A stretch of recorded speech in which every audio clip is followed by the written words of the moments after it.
Alors maintenant, vous voyez, on a vu les handicapés. Maintenant, ceux qui ont changé le monde, ce sont les êtres de paix. On va regarder Wangari Maathai, qui est une femme politique. Ceux qui sont venus voir les bannières ont déjà fait connaissance avec elle. C'est une femme politique, une militante écologique et prix Nobel de la paix 2004.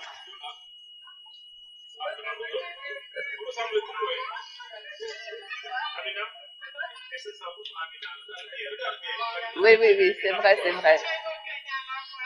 Ah oui. Ah, malheureusement, elle est décédée en 2011.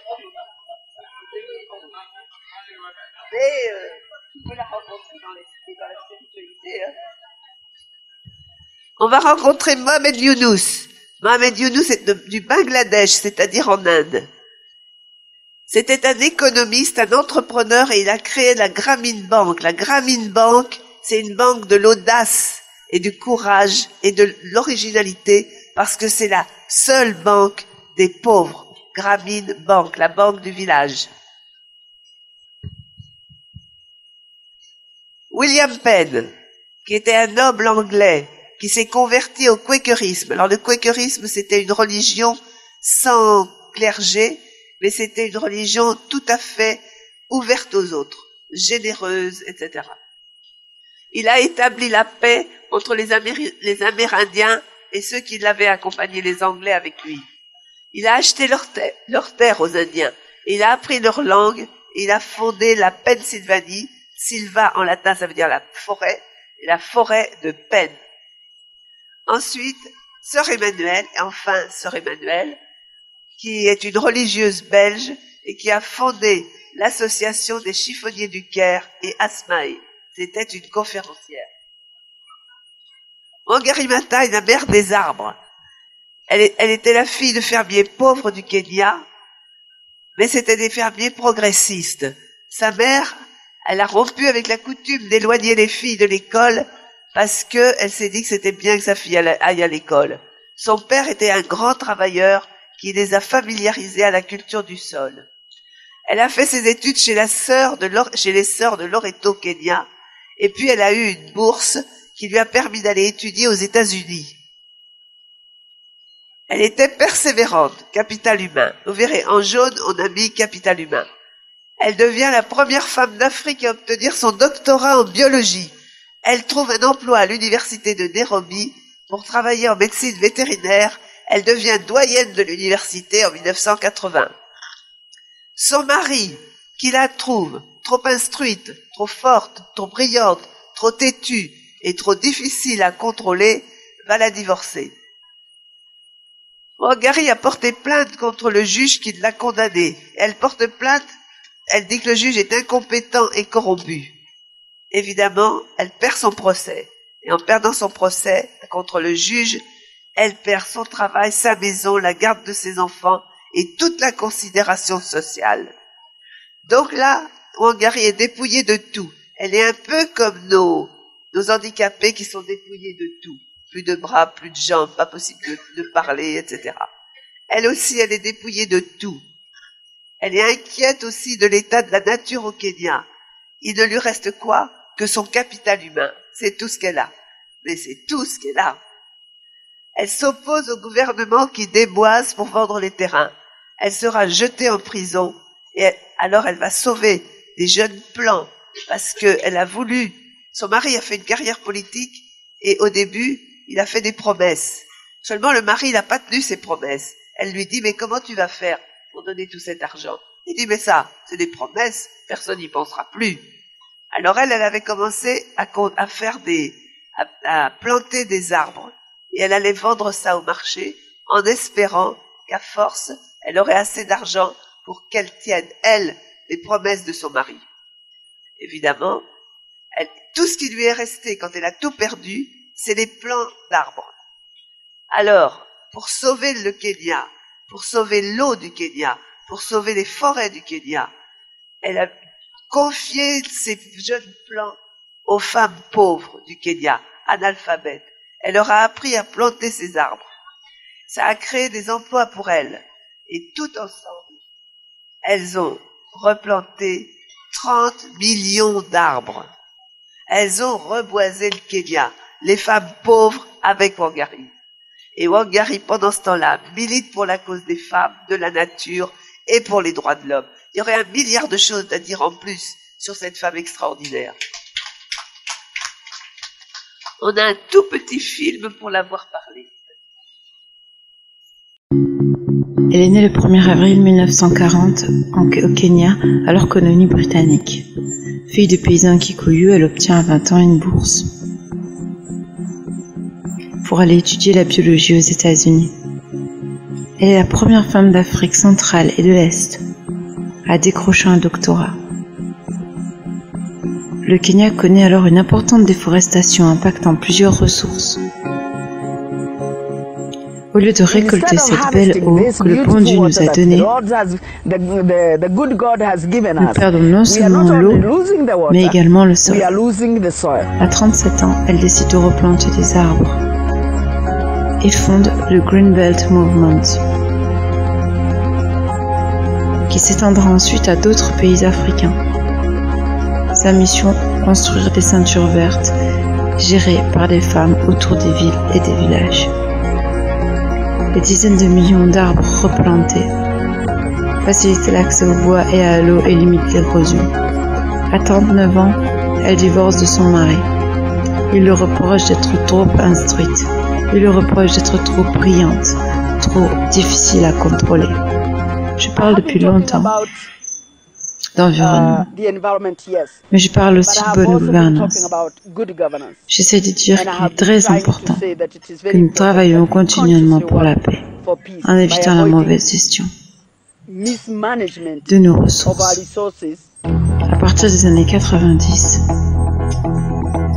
elle lutte contre la politique autoritaire du président Daniel Arap Moi et plusieurs projets de défrichage à Nairobi.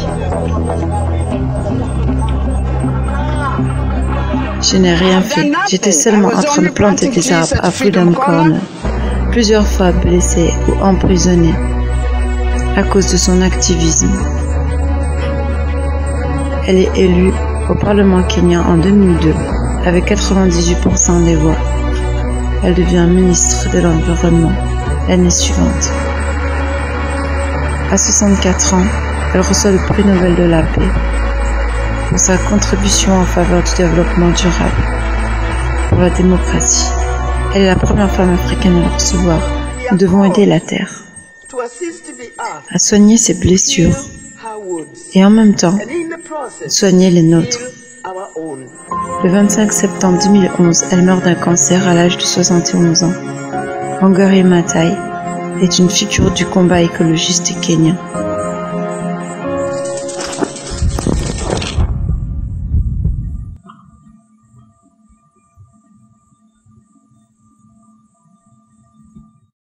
Est quelqu'un qui passe pas inaperçu.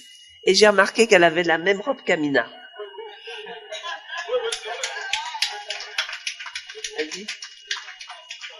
Alors, Mohamed Younous, le banquier des pauvres, prix Nobel de la paix, sa famille était une famille aimante et il a reçu une très bonne éducation familiale qui lui a enseigné la loyauté et la nécessité de l'entraide.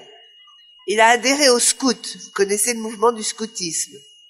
Eh bien, avec le scoutisme, il a découvert d'autres pays et d'autres cultures. Il a fait des bonnes études et il est devenu professeur d'économie à l'université de Tennessee aux États-Unis. En 1974, une famine a tué des milliers de personnes dans son pays, le Bangladesh. Alors il s'est dit, mais ce que j'enseigne n'empêche pas les gens de mourir. Qu'est-ce que ça veut dire? Moi, j'enseigne l'économie. Normalement, j'enseigne le moyen de ne pas mourir de faim. Alors, il s'est remis en question. Et là, il était docteur en économie, il s'est tout remis en question. Il a quitté son poste d'enseignant. Il a quitté sa sécurité financière.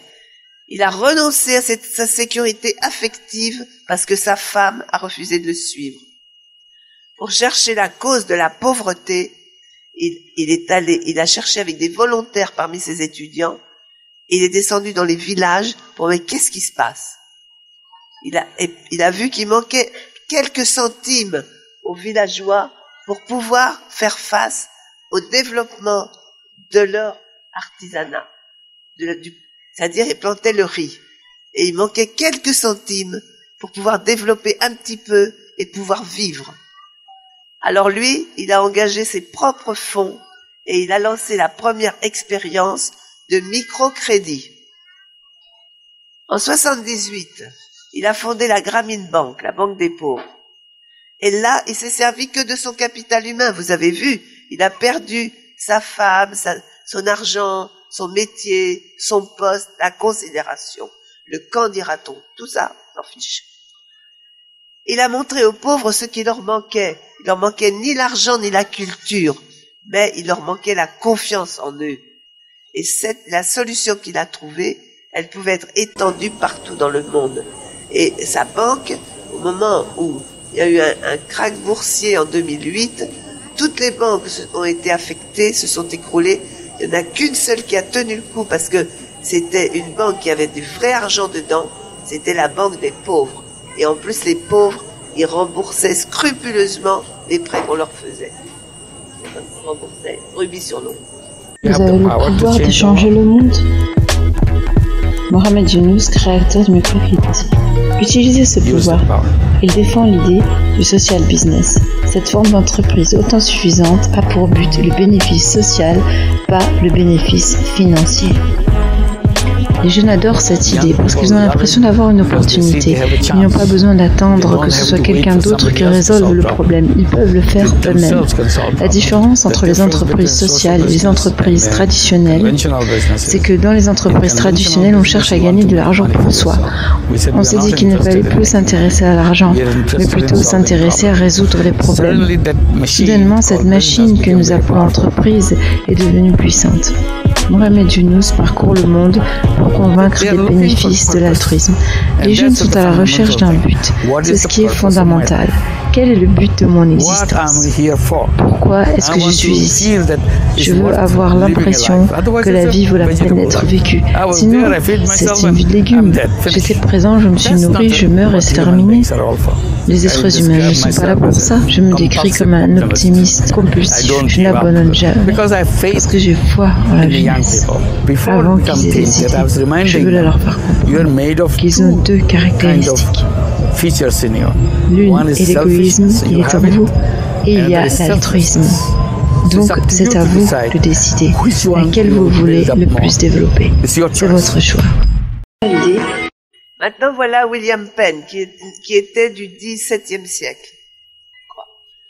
Son père était un héros de la marine. Il avait été anobli, il s'appelait l'amiral Sir William Penn. Sa mère était la fille d'un riche marchand de Rotterdam, qui est une ville hollandaise, et à la mort de son père, il hérita de sa fortune. Il a fait des études brillantes, mais à un moment donné, il s'est converti au quakerisme. C'est ce qu'on appelle aussi la Société des Amis. C'était un groupe mystique sans clergé.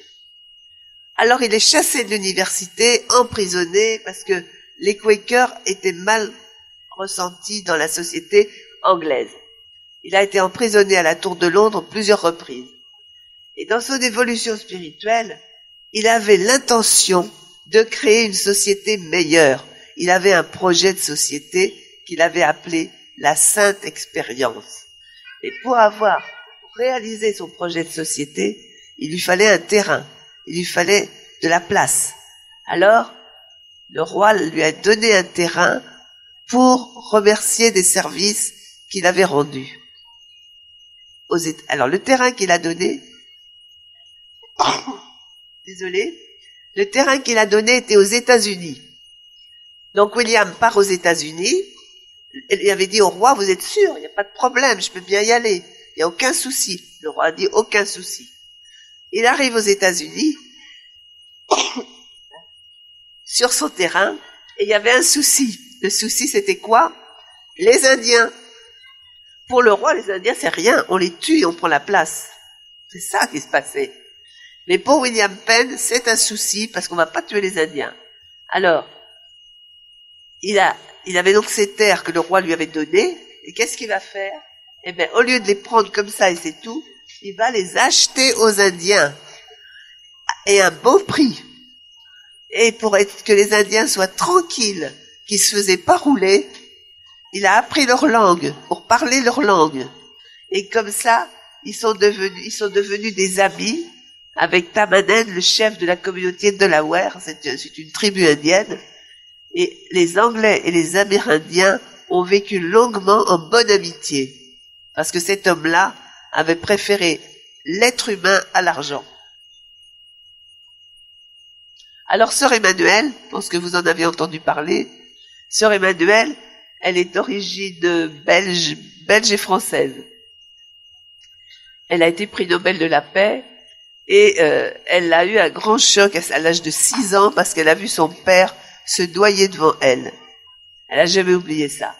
Après, elle voulait faire des études, mais sa mère n'a pas voulu parce que sa mère avait l'impression que si elle faisait des études, elle ferait rien. Alors, pour la décourager, la mère l'emmène à la supérieure de la congrégation de Notre-Dame de Sion. Mais ça n'a fait que remotiver encore plus la jeune Madeleine Cinquin, puisqu'elle s'appelait Madeleine Cinquin avant de s'appeler Sœur Emmanuelle. Elle a fait des études grâce à la supérieure. Elle a fait des études en sciences philosophiques et religieuses. Elle est devenue religieuse sous le nom de Sœur Emmanuelle et elle est entrée dans l'enseignement.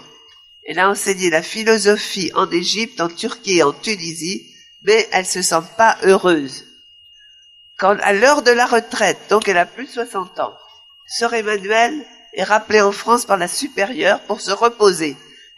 Et Sœur Emmanuelle a dit me reposer, mais de quoi? Je suis pas fatiguée, j'ai pas fait grand chose. Alors elle décide de vivre son vœu de pauvreté, parce qu'en tant que bonne sœur, elle avait souhaité vivre dans l'obéissance et la pauvreté.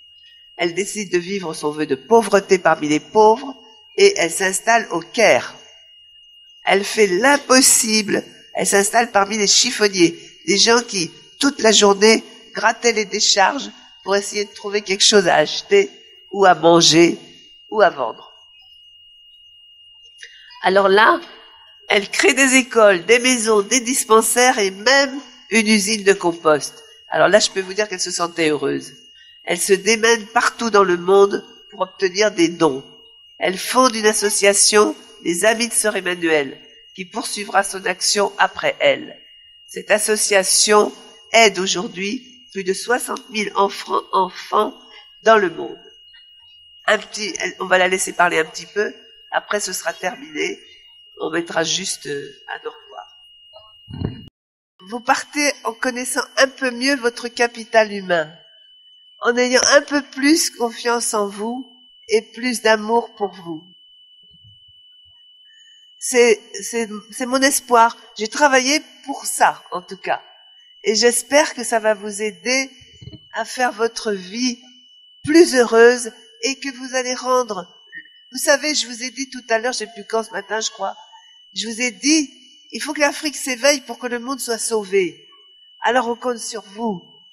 On vous a donné les outils. C'est le capital humain, c'est l'amour, la conscience. Tout ça est entre vos mains. Notre devenir est entre vos mains. Je vous remercie d'avance.